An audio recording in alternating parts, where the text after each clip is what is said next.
रोहित शर्मा के लिए जोरदार तालियां बजाकर उसका स्वागत कीजिएगा। रोहित शर्मा। मां सरस्वती को प्रणाम करता हूं, आप सबकी उपस्थिति को प्रणाम करता हूं। जैसा मेरा परिचय दिया गया, मेरे बारे में बताया गया, हास्य का कवि हूं, तो कोशिश करूंगा कुछ छोटी छोटी बातों से आपको हंसा सकूं, आपके चेहरों पर मुस्कान ला सकूं। लेकिन जैसा कवि सम्मेलन में सर ने बताया, आप लोग तो बहुत सालों से सुन ही रहे हैं, हास्य कवि को सुनने के लिए बहुत सिंपल सा नियम है कि जहां कहीं बात अच्छी लगे वहां आपको हंसना है और जहां कहीं बात बहुत अच्छी लगे वहां तालियां बजाना है। बहुत अच्छा। हाँ, बस तब मैं पहली 4 पंक्तियां बहुत अच्छी वाली सुना रहा हूं। जीते रहो। वाह। हाँ हाँ, बस ऐसे ही सुनना ताकि मुझे इस बात की संतुष्टि रहे कि एवी भले ही ठीक से ना चल पाई और रोहित शर्मा चल गया। हाँ, सब सुनाता हूं कि इस महफिल की शान हम दोनों हैं, मैं और आप। तो सुनिए कि इस महफिल की शान हम दोनों हैं, इस महफिल की पहचान हम दोनों हैं।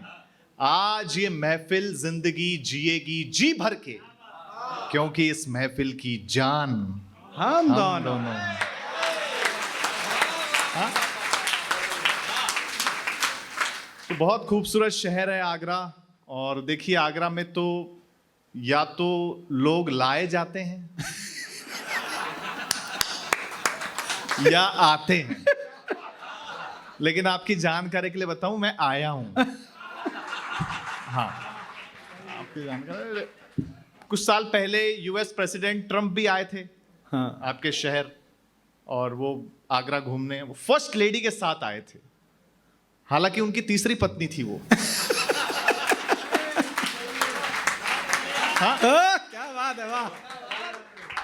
आगरा घूमे, ताजमहल देखा, फिर दिल्ली गए, प्रधानमंत्री जी से मिले। तो मोदी जी ने पूछा कि कैसा लगा आगरा।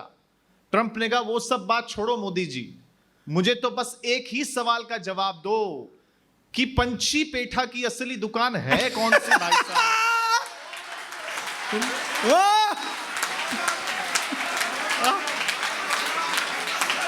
बेटे,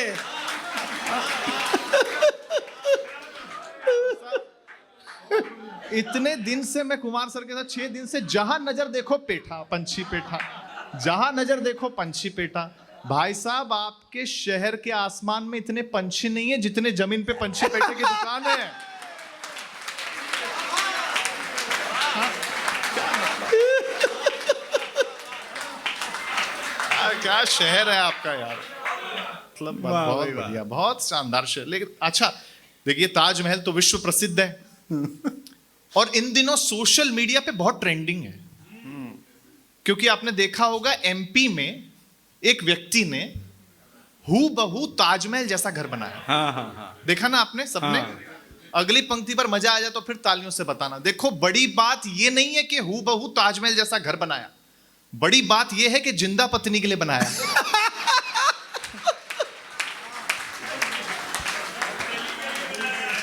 हाँ हाँ, मतलब अब आगरा में लोग ताजमहल देखने आ रहे हैं और एमपी में लोग उनकी पत्नी को देखने जा रहे हैं कि कितनी सुंदर होगी यार, कि जीते जी बना दिया। हाँ, लेकिन मैंने रिसर्च की, उनकी शादी को 25 साल से भी ज्यादा हो गए। हाँ, पुरानी पीढ़ी के लोग बैठे हैं भाई साहब, पहले की शादियां क्या चलती थी, 25 साल, 50 साल, कोई कोई तो 75 साल। आज के दौर में 5 साल नहीं टिक रही है। और उसकी भी मैंने रिसर्च की कि क्यों नहीं टिक रही। हाँ। ऑब्जर्वेशन अच्छा लगे तो बताना। देखिए क्या है, बेसिकली महिलाओं का कूटने का एक कोटा है। हाँ, जैसे पुराने जमाने में महिलाएं कपड़े कूटती थी। हाँ। कूटती थी ना, अब वॉशिंग मशीन आ गई, कूटना खत्म। पहले की महिलाएं धान कूटती थी, अब मशीनें आ गई, कूटना खत्म। फिर महिलाएं मिर्च मसाला कूटती थी, अब रेडीमेड मिलने लग गया है, कूटना खत्म। अब बचा बेचारा पति ही बचा है। हाँ? उसको खत्म होने तक कूट रही है। अच्छा है, अच्छा इम्प्रोवाइजेशन। हाँ, शादीशुदा लोग बैठे हैं, जितने पुरुषों ने ताली बजाई पता चल रहा है कि कुटे कुटाए हो आप भी। हाँ, क्या मतलब, बहुत बढ़िया, क्या अच्छा है। देखो बना पांडे जी बैठे हैं मंच पे, हास्य के कवि हैं, हालांकि बनारस से आए, बैठे क्या हैं, पढ़े हैं। हाँ, ये मुझसे कह रहे थे, बोले रोहित भाई अपन जीवन भर डरते ही रहे। बचपन में माता पिता से डरे, बड़े हुए टीचर से डरे, नौकरी करी बॉस से डरे। मैंने कहा अपने पत्नी का नाम नहीं लिया, बोले डर के मारे। बहुत अच्छे, वाह। हाँ, मतलब मैं इसलिए कहता हूं, देखो जितने लोगों की शादी हो गई उनके पास तो ऑप्शन नहीं है, लेकिन कुंवारों से हमेशा एक बात कहता हूं कि शादी से पहले दुनिया घूम लेनी चाहिए, क्योंकि शादी के बाद दुनिया ही घूम जाती है। हाँ, मतलब क्या, लेकिन बहुत आनंद में। आज इन दिनों एक डिबेट छिड़ी हुई है, मेन वर्सेस वुमन, इक्वालिटी की, आपने देखा होगा। हाँ, महिलाएं बोल रही हैं कि जो काम पुरुष कर सकते हैं हम महिलाएं भी कर सकती हैं, जो काम पुरुष कर सकते हैं हम महिलाएं भी कर सकते हैं। भाई साहब, एक काम ऐसा है जो हम पुरुष कर सकते हैं, आप महिलाएं कर ही नहीं सकती। अच्छा, अगर ऑब्जर्वेशन अच्छा लगे तो महिलाओं और पुरुष दोनों की तालियां चाहिए। एक काम ऐसा है जो हम पुरुष कर सकते हैं, आप महिलाएं कर ही नहीं सकती। हम पुरुष लोग एक ही ब्लेजर में 5 शादी अटेंड कर सकते हैं। जिंदाबाद।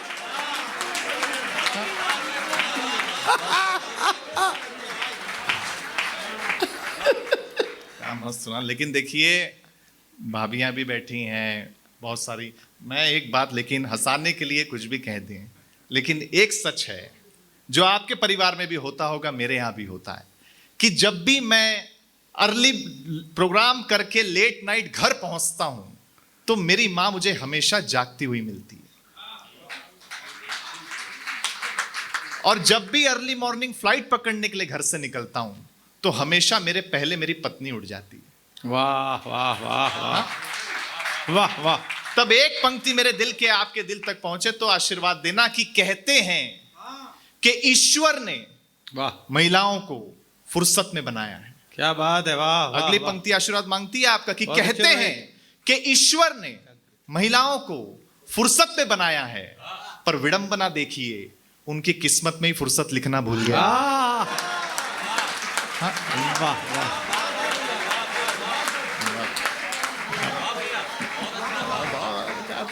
लेकिन देखिए, हम बहुत सौभाग्यशाली हैं, डिजिटल दुनिया है, डिजिटल इंडिया है, उसमें डिजिटल खिड़की का ये प्रोग्राम है। हाँ, सब कुछ डिजिटल है। एक हफ्ते से हमारी ट्रेनिंग चल रही है। सुन करके कैसा लगा कि ट्रेनिंग अच्छी हुई कि नहीं हुई, बता दो आप तालियों से। हाँ, अच्छी हुई ना? हाँ, मतलब क्या, हमारे मेंटर्स कुमार सर, एक हफ्ता कुमार सर का 24 घंटे मिलना, भाई साहब अच्छे अच्छे बड़े बड़े उद्योगपतियों को नहीं मिलता है, और अगर मिल भी जाए तो फिर इतना बड़ा इनवॉइस मिलता है कि वो संभव नहीं है। हाँ, डिजिटल का युग है ये भाई साहब, डिजिटली सब कुछ चल रहा है मामला, आपको तो देखो। लेकिन एक बात है कि डिजिटल दुनिया में, अब सर बता भी रहे थे इतना चार्टर्ड की वो, अक्सर मैं एक बात कहता हूँ, आजकल बाहर भी हम लोगों को सुनने मिलती है, मैंने सर से भी शेयर किया था, सारी दुनिया सब जिससे भी मिलो एक ही बात लोग कहते हैं कि आजकल कुमार विश्वास जी का पेमेंट इतना ज्यादा हो गया है कि वो आम आदमी की पहुंच से बाहर हो गए हैं।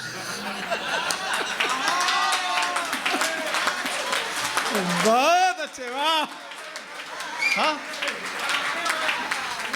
लेकिन मेरा जवाब अच्छा लगे तो दोगुनी तालियां चाहता हूं।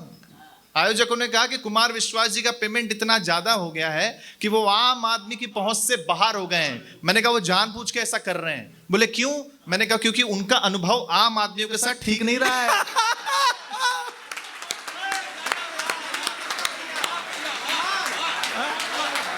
बहुत अच्छा, अच्छा सोचा, अच्छा सोचा, अच्छा सोचा। वाह बेटे वाह, जीते रहो। बस कोई बात नहीं, बहुत अच्छा आप सुन रहे हैं। लेकिन देखिए, धन्यवाद। देखिए, डिजिटल दुनिया के भी अपने एडवांटेज है, वो भी एंटरटेनमेंट का एक साधन है, और लाइव स्टेज भी एंटरटेनमेंट का एक साधन है। लेकिन एक अंतर डिजिटल दुनिया में और लाइव एंटरटेनमेंट लाइव शो में है, और वो ये है कि जब आप मोबाइल देख करके एंटरटेन होते हैं तो आपका सिर झुका हुआ होता है। आप रील देख करके हंसते हैं, सिर झुका हुआ होता है, लेकिन जब आप कवि सम्मेलन सुनते हैं तो आपको सिर उठा के हंसने का सौभाग्य प्राप्त होता है। हाँ? धन्यवाद। तब मैं अंतिम रूप से कविता सुनाना चाहता हूं। बेटा कविता सुन लीजिए कि अब ये दुनिया बैक टू बेसिक्स हो रही है।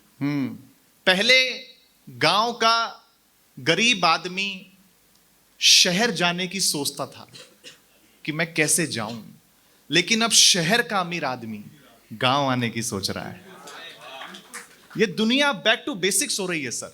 ताज में हम रुके सर, अच्छा लगा। आप देखिए, पहले जब हम 5 स्टार में रुकते थे तो हमें महंगी महंगी क्रॉकरीज में चाय दी जाती थी, अब कुल्हड़ में दी जाती है। ये दुनिया बैक टू बेसिक्स हो रही है। तब मेरी कविता सुनिए कि अब जो मैं सुना रहा हूं कविता, मैं मुंबई से आता हूं जहां मनोरंजन पक्ष ज्यादा सुना जाता है, लेकिन कुमार सर ने मुझसे कहा है कि कविता बहुत जरूरी है। मैंने इनकी ट्रेनिंग में कविता लिखी है, आशा करता हूं कि आप मुझे समर्थन देंगे। भरपूर निवेदन करता हूं, सुनिए। स्वागत है बच्चे। कि अब जो मैं सुना रहा हूं कविता वो जिंदगी का सफरनामा है। वाह। इस चकाचौंध की दुनिया में आके लग रहा है कि फिर वहीं लौट जाना है। वाह वाह वाह। आप जब सोचेंगे कि जिंदगी के सफर में क्या खोए क्या पाए, तो ये कहावत बिल्कुल सच साबित होगी, लौट के बुद्धू घर को आए। वाह क्या बात है, बहुत अच्छे। हाँ? देखिए, परिवर्तन सृष्टि का नियम है, लेकिन जब परिवर्तन विनाश की भूमिका लिखने लग जाए तो परिणाम अच्छा नहीं होता। तब पहला ऑब्जर्वेशन सुनिए कि अब देखिए ना, मिट्टी के बर्तनों से शुरू कर, वाह, कांसा, पीतल, स्टील के बर्तनों से होकर प्लास्टिक के बर्तनों तक जाना, क्या बात है। और फिर कैंसर के डर से फिर से मिट्टी के बर्तनों पर लौट आना। वाह वाह वाह वाह। अंगूठा छाप से शुरू कर अपना डिजिटल सिग्नेचर पाना, वाह, और फिर थंब इंप्रेशन अर्थात अंगूठा छाप पर लौट आना। वाह। हम तो समझ ही गए, अब आप ही बताएं। इसी को तो कहते हैं लौट के बुद्धू घर को आए। गरीबी में फटे फुटे कपड़ों से काम चलाने से लेकर हाँ, सूती, टेरिलॉन, पॉलिस्टर, लीनन तक जाना, और फिर ब्रांड के नाम पे फिर से कटे फटे कपड़ों पर लौटा। हाँ? खेत में पसीना बहाने से घबराकर हाँ, पढ़ लिखकर एसी कमरों तक जाना, और फिर ऑर्गेनिक फूड की तलाश में फिर से पसीना बहाना।